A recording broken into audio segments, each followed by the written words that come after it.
नमस्कार, स्वागत है आपका एफएम न्यूज देख रहे हैं आप और मैं हूं आपके साथ लता। बुलेटिन की शुरुआत करेंगे इस वक्त की बड़ी खबर के साथ, जो आईएएस रामविलास यादव के 7 ठिकानों पर विजिलेंस की छापेमारी हुई है। यूपी उत्तराखंड के 7 ठिकानों पर दरअसल एक साथ ये छापेमारी की गई है।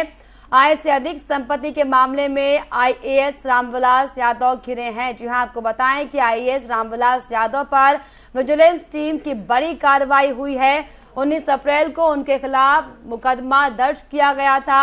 आईएएस रामविलास यादव 30 जून को सेवानिवृत्त हो जाएंगे। उत्तराखंड में अपर सचिव कृषि के पद पर तैनात वरिष्ठ आईएएस रामविलास यादव के खिलाफ उत्तराखंड विजिलेंस विभाग ने बड़ा एक्शन लिया है।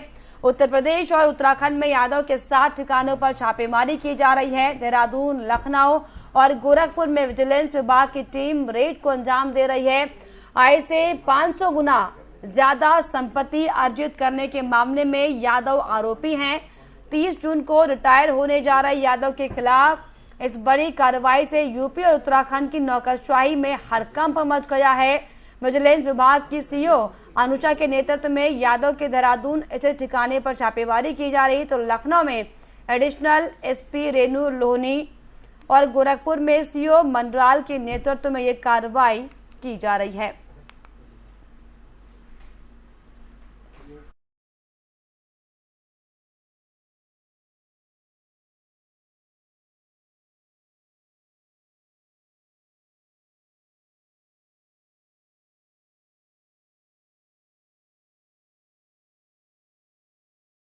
खास जानकारी के लिए देहरादून से हमारे संवाददाता अजय पांडे हमारे साथ जुड़ गए। जी अजय, आईएएस रामविलास यादव के खिलाफ कड़ी कार्रवाई की गई है, क्या कुछ जानकारी इसको लेकर? देखिए लता, क्योंकि रामविलास यादव उत्तराखंड के वरिष्ठ आईएएस अधिकारी हैं और 2019 में वो उत्तराखंड आए थे। यूपी से उनका कैडर जो आवंटित किया गया था उत्तराखंड के लिए, तो वो 2019 में रिलीव हुए थे। और जैसे ही वो यहाँ पर आए थे तो तमाम उनके ऊपर जो पहले मामले थे उन मामलों के तहत उनके खिलाफ मुकदमा दर्ज किया गया था और तभी से उनकी जो जांच है वो की जा रही थी। आय से अधिक संपत्ति के मामले में उनके खिलाफ कार्रवाई की जा रही है और उत्तराखंड विजिलेंस की जो टीम है उसने एक बड़ी कार्रवाई आज उनके खिलाफ की है। लखनऊ और देहरादून सहित उनके जो 7 ठिकाने हैं वहां पर एक साथ छापेमारी हुई और उन पर आरोप है कि जो उनकी जो आय है उससे 500% अधिक संपत्ति उन्होंने अर्जित किया है। और सबसे महत्वपूर्ण बात यह है कि क्योंकि वो रिटायरमेंट के नजदीक हैं, 30 जून को वो सेवानिवृत्त हो जाएंगे, लेकिन उनके खिलाफ जो पहले से मामले लगातार चले आ रहे हैं और अब क्योंकि अप्रैल में उनके खिलाफ मुकदमा दर्ज किया गया था तो उस पर ही कार्रवाई हो रही है। और शासन ने उनके खिलाफ जो जांच दिखाई थी उस जांच के तहत जो उनसे ये कहा गया था कि वो जांच टीम के साथ कॉपरेट करें, पूरी जानकारी दें कि उनके पास जो ये संपत्ति है, आय से अधिक संपत्ति कहाँ से आई और किन किन माध्यमों से आई, लेकिन उन्होंने इस पर कोई जानकारी नहीं दी, कोई कॉपरेट नहीं किया इन्होंने अधिकारियों के साथ।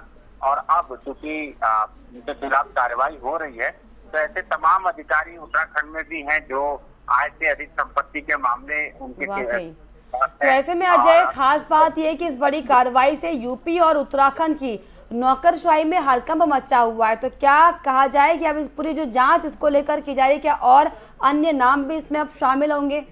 नए नामों को लेकर कुछ खुलासा हो इसको लेकर? देखिए लता, जिस तरह से रामविलास यादव के ऊपर शासन ने सख्ती बरती है और कार्रवाई की जा रही है, संभवतः आने वाले दिनों में आपको उत्तराखंड के कई और अधिकारियों के नाम भी देखने को मिलेंगे, क्योंकि रामविलास यादव लंबे समय तक उत्तर प्रदेश में सेवारत रहे हैं और उत्तर प्रदेश में अपने कार्यकाल के दौरान उन्होंने नोएडा अथॉरिटी में भी चार्ज संभाला था और वहां के कई ऐसे मामले रहे हैं जिन पर उनके खिलाफ पहले से ही जांच चली आ रही थी। क्योंकि जब वो उत्तराखंड आए तो उन मामलों के साथ साथ इस बात की भी जांच होने लगी कि उनकी जो आय है वो इतनी ज्यादा कैसे दिखाई जा रही है और आय से अधिक संपत्ति उनके पास कैसे है, क्योंकि 500% ज्यादा संपत्ति अर्जित उन्होंने किया है। और उनको अधिकारियों को ये बताना चाहिए जो जांच टीम में अधिकारी हैं कि आखिर उनके पास ये संपत्ति कहाँ से आई, लेकिन उन्होंने अधिकारियों को भी गुमराह किया है। इस तरह के आरोप उनके खिलाफ लगे हैं और इसी कड़ी में अब उनके खिलाफ सख्ती बरती जा रही है और उनके लगातार जितने भी ठिकाने हैं उन सभी ठिकानों पर कार्रवाई की जा रही है, वहां पर रेड डाली गई है। तो आज 7 ठिकानों पर उत्तर प्रदेश और उत्तराखंड में इस तरह की कार्रवाई की जा रही है। जाहिर है कि किसी सप्ताह के ऊपर अगर इस तरह की कार्रवाई होगी तो उस जगह पर उस प्रदेश में उस क्षेत्र में खलबली मचना तय है और ऐसे में वरिष्ठ IAS अधिकारी ऐसे में जो कार्रवाई अब लगातार की जा रही है, ऐसे में उत्तराखंड और यूपी से लेकर तमाम नौकरशाह विभाग में जो हड़कंप मचा हुआ है, फिलहाल देखने वाली बात होगी कि क्या कुछ निकलकर जांच टीम का सामने आता है। बहुत शुक्रिया आपका जय तमाम जानकारियों के लिए। तो जिस तरीके से आपको बताएं कि एक बड़ी खबर उत्तराखंड से सामने आई जिसमें IAS रामविलास यादव के कई ठिकानों पर हालांकि छापेमारी की जा रही है और फिलहाल ये देखने वाली बात होगी कि जांच में क्या कुछ निकलकर सामने आता है।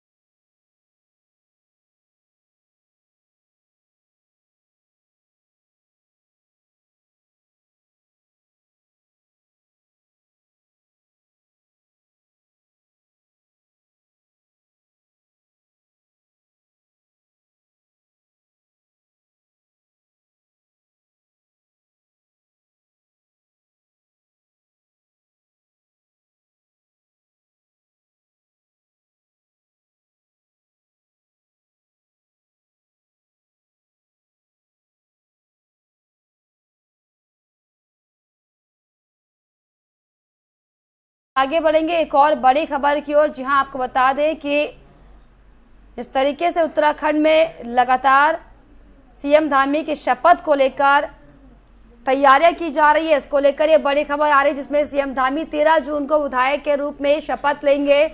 इसके अलावा आपको बताएं कि विधानसभा अध्यक्ष रितु खंडूरी CM धामी को शपथ दिलाएंगी।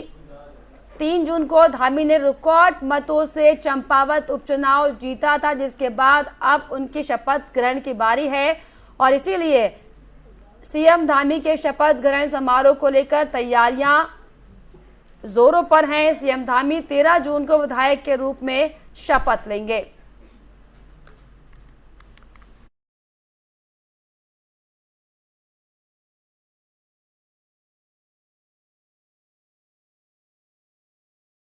चलिए आगे बढ़ेंगे एक और बड़ी खबर की। उत्तराखंड कैबिनेट में लिए गए बड़े फैसले। कैबिनेट में रखे गए कुल 23 मामले।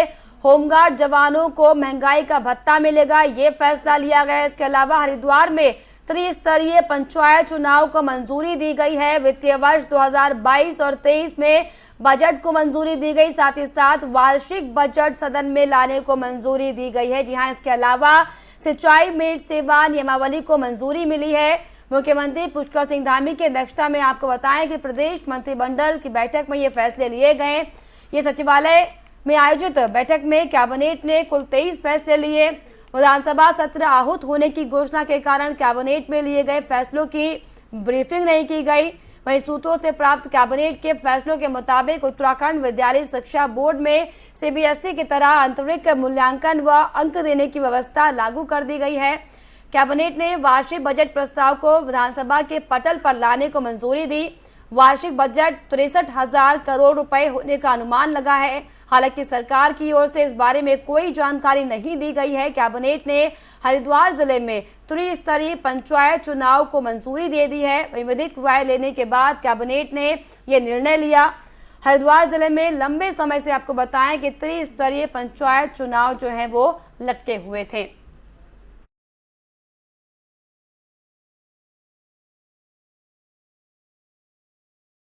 उत्तराखंड कैबिनेट में जो बड़े फैसले लिए गए, ग्राफिक्स जरिए दरअसल आपको बता रहे हैं कि किन किन फैसलों पर मुहर लगी है। होमगार्ड जवानों को महंगाई भत्ता दिया जाएगा। इसके अलावा आपको बताएं कि हरिद्वार में त्रिस्तरीय पंचायत चुनाव को मंजूरी कैबिनेट ने दे दी है। साथ ही वित्तीय वर्ष 2022-23 बजट को भी मंजूरी धामी कैबिनेट में दी गई है। वार्षिक बजट सदन में लाने को मंजूरी दी गई है। इसके अलावा सिंचाई में सेवा नियमावली को भी मंजूरी मिली है। साथ ही साथ कैबिनेट में कुल 23 मामले रखे गए, इन पर चर्चा की गई है।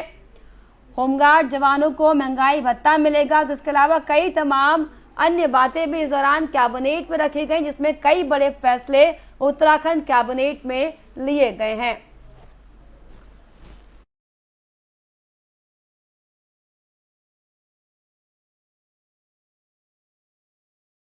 आगे बढ़ेंगे। मुख्यमंत्री पुष्कर सिंह धामी हरिद्वार पहुंचे, जहां पर बीजेपी पदाधिकारी व कार्यकर्ताओं ने फूल मालाएं पहनाकर उनका स्वागत किया। मुख्यमंत्री पुष्कर सिंह धामी प्रधानमंत्री आवास योजना के अंतर्गत हेतमतपुर में आवासों का शिलान्यास किया। उन्होंने इस दौरान सीएम धामी के साथ शहरी विकास मंत्री प्रेमचंद अग्रवाल, हरिद्वार सांसद रमेश पोखरियाल निशंक, रानीपुर विधायक आदेश चौहान, खानपुर विधायक उमेश शर्मा, ज्वालापुर पूर्व विधायक सुरेश राठौर, बीजेपी कार्यकर्ता के साथ कई नेता आपको बताएं कि कार्यक्रम में शामिल रहे।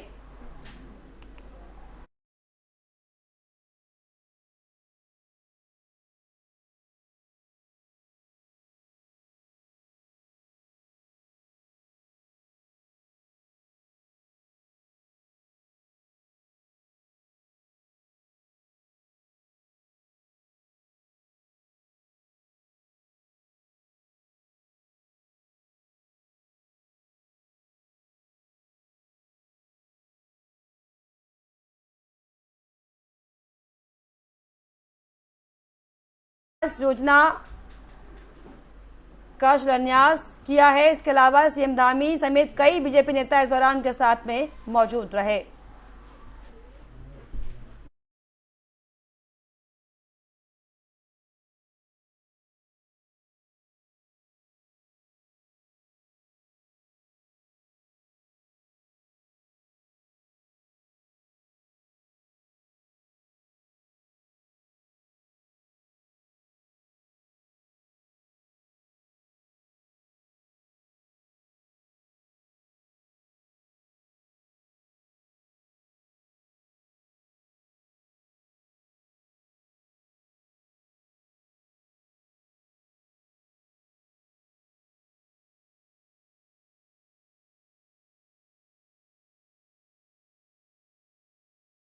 हरिद्वार में विश्व हिंदू परिषद की 2 दिवसीय अहम बैठक आज से शुरुआत हो गई है और विश्व हिंदू परिषद के केंद्रीय मार्गदर्शक मंडल की 2 दिवसीय बैठक में संगठन के नेता और संत धर्म नगरी शामिल हैं।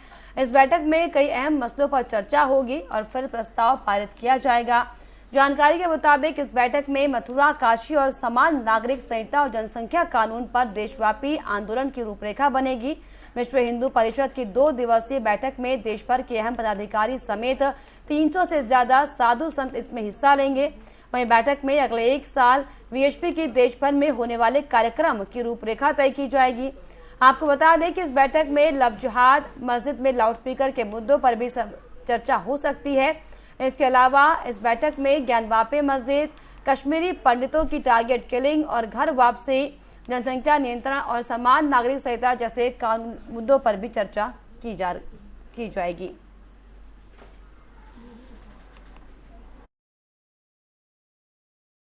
भैया वो तो विश्व हिंदू परिषद का मार्गदर्शक मंडल का बैठक है। देश के जितने भी धर्माचार्य हैं वो सभी उसमें मार्गदर्शक मंडल में हैं, मैं भी हूँ। तो मार्गदर्शक मंडल का बैठक है, प्रति वर्ष कहीं न कहीं होता है। तो उसमें निस्संदेह ज्ञानवापी की भी चर्चा रहेगी, उसमें काशी विश्वनाथ मंदिर का भी, उसमें कश्मीर का भी चर्चा रहेगा। विशेष करके बंगाल पर हम चर्चा करेंगे कि बंगाल की जो स्थिति है आज हमारे लिए बहुत साधारण नहीं है, हमारे लिए सामान्य नहीं है। तो मुझे लगता है कि विश्व हिंदू परिषद का यह जो बैठक है ये निस्संदेह अहम है और निर्णायक रहता है, क्योंकि उसमें देश के सभी धर्माचार्य रहते हैं, विश्व हिंदू परिषद के सभी बड़े जो पदाधिकारी हैं वो रहते हैं और यह बैठक अनवरत प्रतिवर्ष कहीं न कहीं रहता है, कहीं न कहीं चलता है। जो निरंतर आवाज़ उठाई जा रही है आगे भी उसको बनाए रखना है। जैसे धर्मांतरण, हिंदू समाज का धर्मांतरण ये कैसे रुके, हिंदू समाज को कैसे जागृत किया जाए और घरपूर्ण है। सामाजिक समरसता काफ़ी कम हो गया है, लेकिन अभी भी ऊंच नीच, छुआछूत, जात भेद, मंदिरों में प्रवेश नहीं, बहुत कम रह गए हैं, लेकिन हैं अभी भी। एक शमशान में संस्कार नहीं हो सकता, और भी एक गांव है, एक मोहल्ला है, तो वहाँ सबके संस्कार होने, जो भी हिंदू है। ये समाज में जागृति लाने का विषय है, हिंदुओं को एक बनाने पे जोर, हिंदुओं का, ये सब हमारे विषय, हिंदुओं को ही जगाना, समझाना, ये सब विषय रहता है। ज्ञानवापी उनका चिंतन होगा, ठीक है ना। ज्ञानवापी का जैसे आपने विषय निकाला तो ये केंद्रीय मार्गदर्शक मंडल पर विषय चलेगा। उनके विचार विमर्श में से जो निर्णय होगा वो आप तक पहुंचेगा निश्चित रूप से। अभी हमारा इस समय कुछ भी बोल नहीं सकते।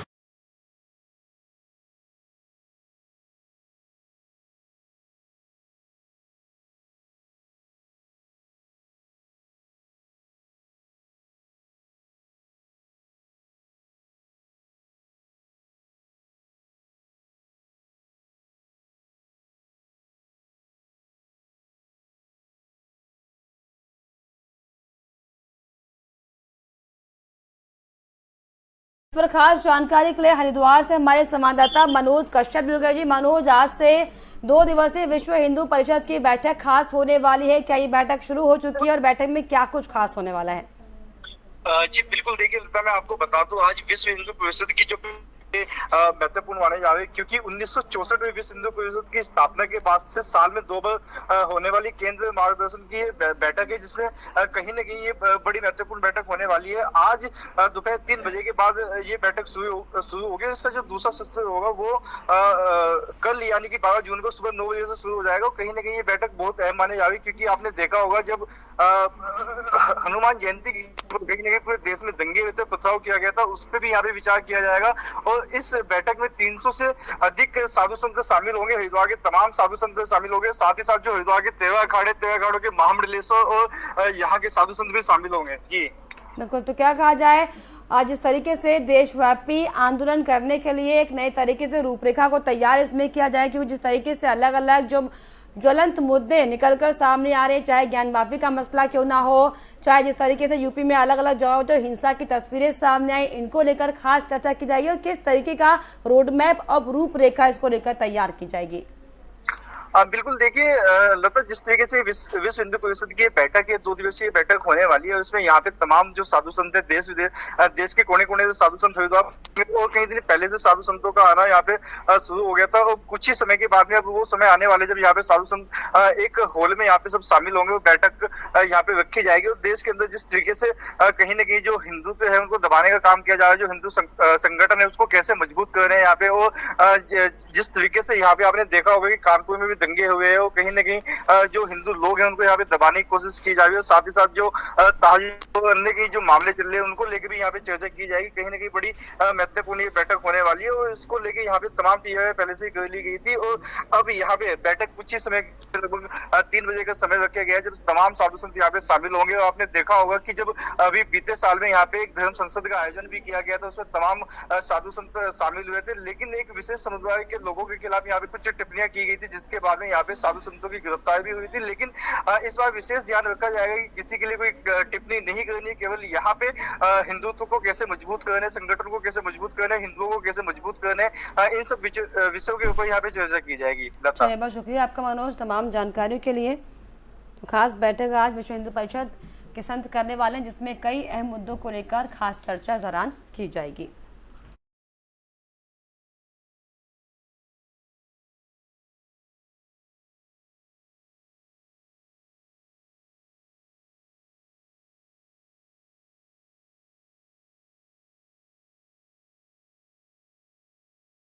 चलिए आगे बढ़ेंगे। चारधाम यात्रा मार्ग पर लगातार हो रही सड़क दुर्घटनाओं के मद्देनजर टिहरी गढ़वाल की पुलिस चिंतित नजर आ रही है। एसएसपी नवनीत भुल्लर के निर्देश पर मुनि कीर्ति थाना क्षेत्र अंतर्गत भद्रकाली और शिवपुरी में यात्रा मार्ग पर जाने वाले वाहनों को रोका जा रहा है। इस दौरान तीर्थयात्रियों और ड्राइवरों को कुछ टिप्स देकर पुलिस जागरूकता कर रही है। सबसे पहले तीर्थयात्रियों को बताया जा रहा है कि यात्रा के दौरान अगर ड्राइवर नींद या सुस्ती में दिखाई दे तो उसे वाहन रोकने के लिए बोलें, कुछ देर आराम या फिर चाय पीने के लिए कहें। अगर तीर्थयात्रियों की बात पर ड्राइवर ध्यान नहीं देता है तो तीर्थयात्री पुलिस कंट्रोल रूम को इस संबंध में जानकारी दे सकते हैं।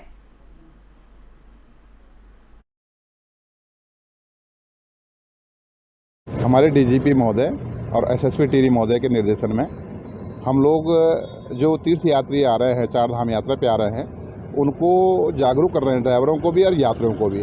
उनको हमारे द्वारा ये बताया जा रहा है कि ड्राइवर जो है किसी भी प्रकार से नशा का सेवन न करे। अगर नशा का सेवन किया है तो 112 पे आप कॉल करिए।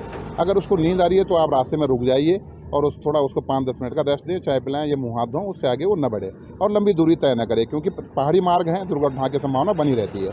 तो जहाँ भी अगर आपका जो है आपकी 1 मानक है दूरी होती है, वहीं पर रुक जाएं, वहीं पर रात्रि विश्राम करें। और यदि आप इन जो हम लोग इनको मार्गदर्शन कर रहे हैं, अगर ये इनको फॉलो नहीं करते हैं तो दुर्घटना की संभावना बनी रहेगी और फिर कार्रवाई होगी, निश्चित ड्राइवर के खिलाफ भी कार्रवाई होगी।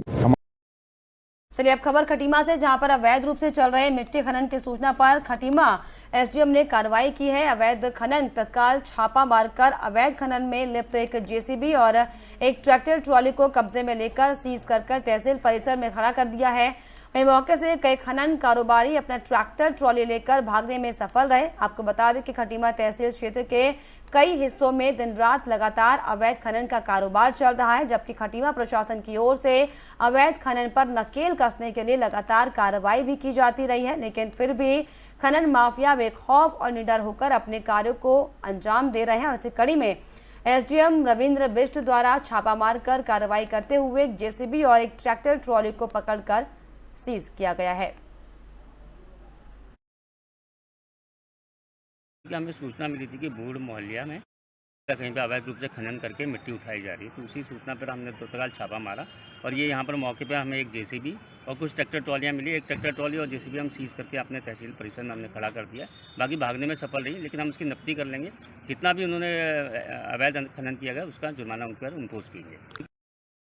और इसी के साथ इस बुलेटिन में फिलहाल इतना ही। देश और दुनिया की तमाम खबरों के लिए आप देखते रहिए FM न्यूज़। नमस्कार।